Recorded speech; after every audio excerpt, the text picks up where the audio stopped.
I want to do a trip back to memory lane when Kyle Kulinsky made his debut on Uncensored.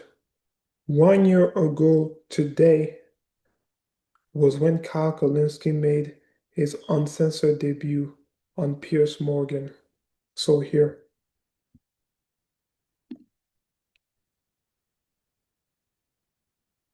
Well, Sandra, we're trying to get you for a long time.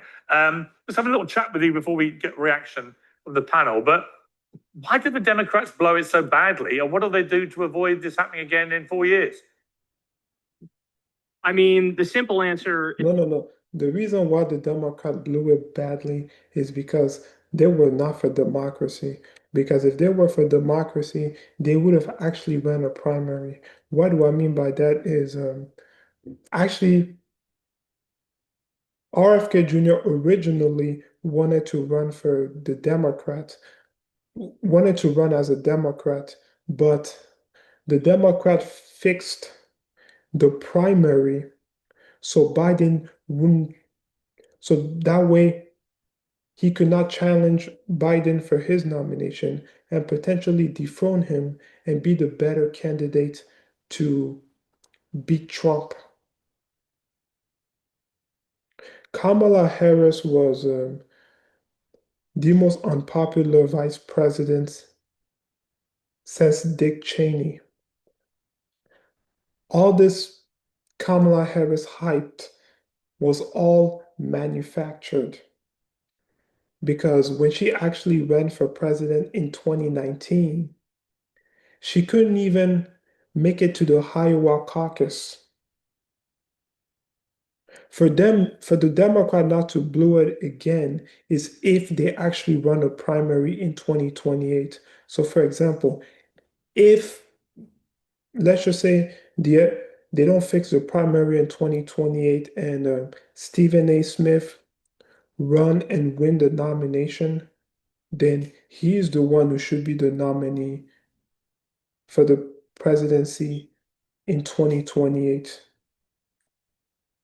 Is that Kamala Harris kind of codes as a technocratic status quo manager and Trump codes as a change agent. And so, I mean, to sum it up as simply as possible, voters just thought he's going to deliver more change. She's more of the same, and they broke for him.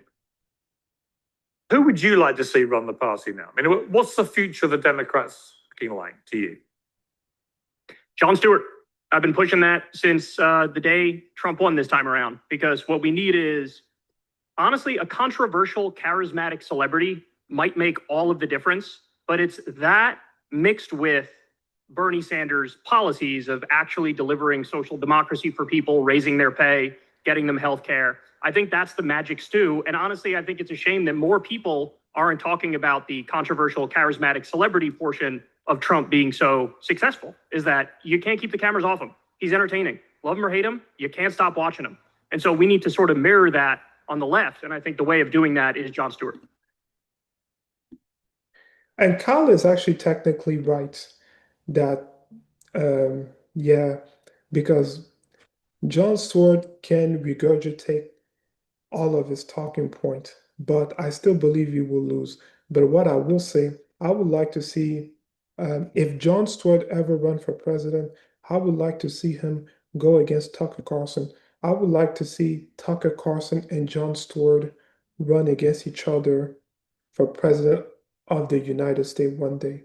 It's not going to be in 2028 or 2032 because I do believe that we will have a first woman president who will win the election in 2028 and who will win the election in 2032. But after that, I wouldn't mind Jon Stewart running for president and then Tucker Carlson running for president because I rem I watched like a video back in 2004 where when Jon Stewart appeared in Crossfire, he his appearance caused CNN to cancel Crossfire, and Tucker Carlson has not worn a bow tie ever since Jon Stewart appearance on that show.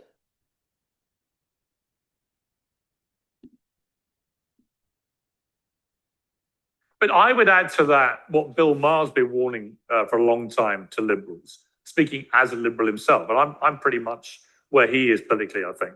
I feel the same way. And I know you've been keen to say, look, Kamala didn't mention any of these woke issues or whatever, but she's very much associated with a lot of those woke issues. She's certainly voted in line with a lot of the more progressive stuff, like allowing transgender athletes in women's sport and so on. So she's seen to be a progressive who then moved rapidly to the center when she got the nomination, and it was all too much of a screech for people, probably on both sides. But this whole woke ideology, I don't mean the original woke ideology of raising awareness for racial and social injustice. I mean the way it's become a kind of new form of fascism, where the far left just basically want to cancel, shame, and humiliate absolutely anybody who disagrees with them about anything. Do you accept that has become a problem, a stick to beat the party with, which actually really damages them electorally? No, I think Kamala ran basically the platonic ideal of a non-woke Democratic campaign. She never mentioned race. She never mentioned gender. She never mentioned trans people. She never mentioned pronouns or Latinx or cancel culture. She repeatedly stressed that she was going to represent all Americans. She ran to the right on the issue of the border. She talked about owning a gun. She ran on freedom and patriotism. And so when you put all that stuff together, I simply don't know what people are talking about when they say she's well, they're talking about her record. Those things hang on. They're talking about her record as vice president of the Biden administration, where they never stopped talking about this stuff for nearly 4 years. So you can pretend when you get the nomination, whoa, I'm a centrist, and I'm a gun-toting Rambo, by the way, as well, to all you Second Amendment people. But actually, if you judge her on what she said and did in 4 years, she was a progressive left person. And to pretend otherwise is to just ignore what went on in that period. What I'm much more concerned about is not Democrats being woke or Democrats censoring speech. I'm much more concerned about Trump's record on those things. So, for example, Trump said he wants to punish flag burning with a year in jail. That's against the First Amendment. He sued CNN for $475 million for calling election denialism the big lie. Before he was president, he sued Bill Maher for $5 million over a joke. He said he wants to open up the libel laws. He called for jailing journalists who report on the Supreme Court abortion ruling early before the How many of those things did he do in his first term? Pro-Palestine protesters. How many of those things did he actually do in his first term? Because it seems to me another problem, and he does this brilliantly, by the way, with the left. He sucks you in because he just shoots from the hip and he says stuff that crosses his mind or whatever. And rather than pick him off on stuff he actually does, you all go completely nuts every time he opens his mouth and says something a bit crazy. And if I was advising the Democrats, I'd be like, stop doing this. You're literally playing into his trap every time you do this. Just pick him off on the stuff he actually does.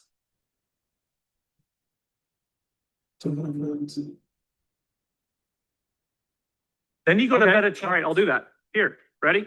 He gag ordered the EPA from telling the truth on climate change. That's deeply anti-free speech. He arrested and charged 6 journalists with felony rioting. He did not pardon Assange. He did not pardon Snowden. He did not pardon Daniel Hale. He wanted to invoke the Insurrection Act to deploy the U.S. to deploy our own troops against George Floyd protesters. These are all things that... No. Yes, he did wanted to invoke the Insurrection Act to deploy the troops at George Floyd protester.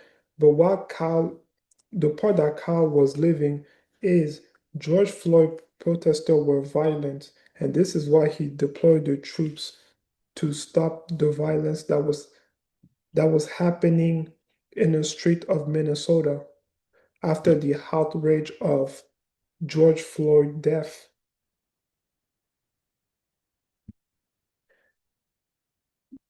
Are actually on the record, things he actually did. And the thing that I find incredibly frustrating is that nobody talks about it. Trump magically gets a pass for things he actually did. He doesn't get a pass. Held to a super high standard. He doesn't get a pass. Have you heard people say those things I just... Trump has had... Wait. Hang on. Let me answer you.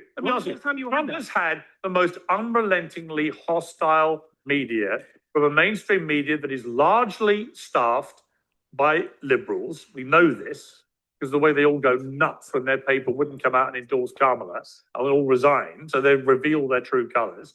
Cable news the same, MSNBC, CNN, you can fire a harpoon around their newsrooms and you wouldn't hit a conservative, right? So let's just get real about the way mainstream media is made up. I've worked in it. And there are very few conservatives. And that is part of the problem as well. And I just think that ultimately, if the Democrats are going to try and make themselves electable, they've got to move wholesale on now to a far more effective way of campaigning. And it can't just be every time Donald Trump speaks, mass hysteria, shaving your head, going on TikTok and posting videos of yourself screaming and saying you'll never have sex with a Trump supporter again. That stuff is insane. How about just telling the truth? Wait. How about just telling the truth? That's a radical idea, right? When was the last time you heard that Trump arrested and charged 6 journalists with felony rioting? Who talked about that? Did CNN talk about that? Did MSNBC talk about that? Did you talk about that?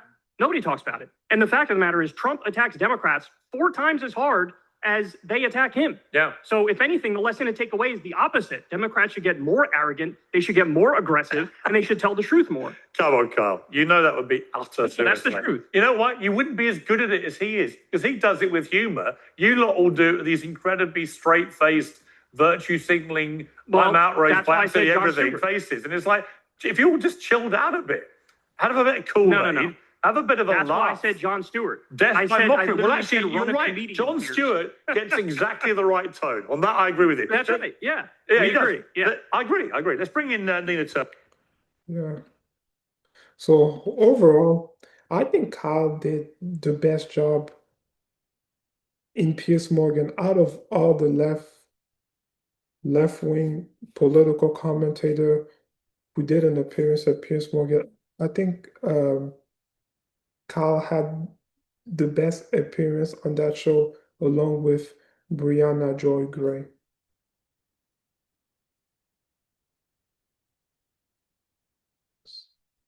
So if Jon Stewart ever run for president, I would like to see him go against Tucker Carlson.